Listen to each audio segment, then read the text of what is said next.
میں نے ایک دفعہ محمد کبیر خان صاحب سے پوچھا، میں نے کہا حضور خوش نصیب کون ہوتا ہے؟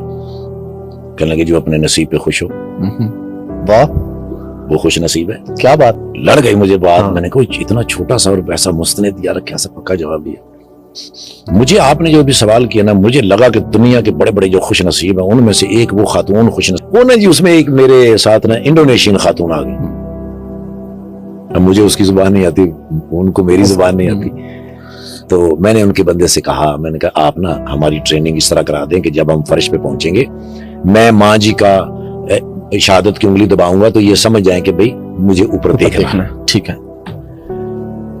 جب وہاں سے چلے تو اماں کی عمر رہی ہوگی 50 اور 55 سال۔ میں نے سب سے پہلے جو فیل کیا کہ اماں جو ہے نا وہ سیڑھیاں اتر رہی ہیں لیکن ساتھ کانپ رہی ہیں، جیسے بخار کی حالت میں ہیں، شیورنگ ہو رہی، وہ کانپتی بھی اتر رہی ہیں۔ فرش تک میں نے جا کے دیکھا کہ وہ کانپ رہی ہیں لیکن بہت ہی سلو، تھوڑی تھوڑی کانپ رہی تھی، لیکن فرش پہ پاؤں رکھتے ہی ان کی نا جی شیورنگ تیز ہو گئی۔ تو میں نے ان کی شہادت کی انگلی دبائی تو انہوں نے ایسے بیت اللہ کی طرف نظر اٹھائی اور انہوں نے کانپتے ہوئے کہا لا الہ الا اللہ محمد رسول اللہ، اور وہ ایسے کر کے گھوم کے فرش پہ گری اور ڈیڈ ہو گئی۔ سر وہاں سیکیورٹی کے جتنے لوگ تھے وہ جلدی سے آئے، ان میں خواتین بھی ہوتی ہیں، وہ آ گئیں، انہوں نے جلدی سے ان کو دیکھا، چیک کیا، اس کے بعد انہوں نے مجھے کہا کہ بھئی ان کی ڈیتھ ہو گئی ہے۔ یہ بات ہوگی صبح کوئی 6:30 اور ظہر کی نماز سے پہلے مجھے ان کی کال آئی کہ ان کا جنازہ بیت اللہ میں پڑھا جائے گا۔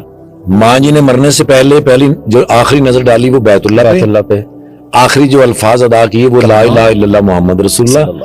اب اماں بیت جنت المالا کی طرف روانہ ہیں اور میں ان کے ساتھ ساتھ جا رہا ہوں، اور کیا منظر میں نے وہاں جا کے دیکھا کہ اماں خدیجۃ الکبریٰ رضی اللہ تعالی عنہا کے پیروں کے اندر جا کے دفن ہو گئی۔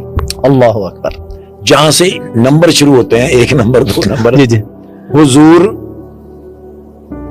آج بھی وہ منظر دیکھ کے میں سمجھتا ہوں کہ اس کائنات میں بڑے بڑے خوش نصیب ہوئے، لیکن وہ اماں بڑی خوش نصیب تھی۔ ساری زندگی اماں خدیجۃ الکبریٰ کے قدموں میں حاضر ہو کر یہ دعا کرتا رہا کہ یا رب ذوالجلال، مرنا تو برحق ہے، بے شک، کاش ایسا ہو جائے کہ میں اماں کے پیروں میں دفن ہو جاؤں، اللہ کرے۔ اور اماں میری آنکھوں کے سامنے دفن ہوگی۔ میرے مالک نے مجھے وہ جو دکھایا ہے، کاش وہ میرا نصیب ہوتا، کاش وہ میرا نصیب ہو جائے۔